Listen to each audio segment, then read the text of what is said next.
Ayan, maghahasa si Lolo ng gunting. Nakabili siya ng panghasa. Ngayon, susubukan niya yung panghasa kung talagang tatalas ang kanyang gunting. O, ayan.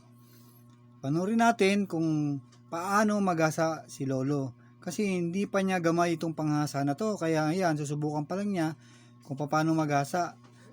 O, ayan. O, di ba? Simple lang. O, yun, nagkamali. Ayun, puro paatras lang pala. Hindi pala pasulong, puro paatras ang paghahasa. Yan. O yan, isang side lang muna ang inahasa niya. Mamaya-maya, kabilang side naman ang kanyang hahasain kung talagang matalim.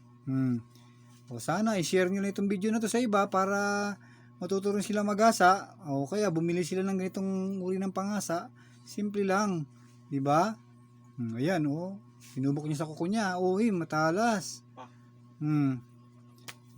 Ayan.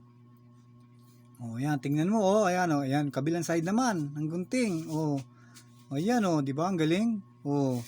Yun, nako, ang galing talaga, Yan, 'di ba? Simpleng-simple lang kaya kayo. Marami kayong matutunan kay Lolo. Biro panghasa, pati paghahasa pinapakita niya kung paano maghasa ng gunting. Yan, tatalas na yung gunting niya yan. Pagkatapos mamaya tusubok naman niya yan. Kung talagang matalas na. Di ba?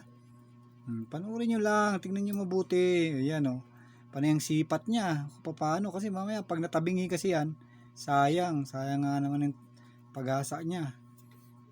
Ayan, ayan na yung gunting, natapos na. Susubok na ngayon niya kung matalas nga talaga. Ayan yung tela, hindi niya malaman kung paano sa position para makita kung gaano katalas. Ayun, nakita na, talas nga, biro mo, ganun lang uri ng panghasa, pagpapatalas ng gunting.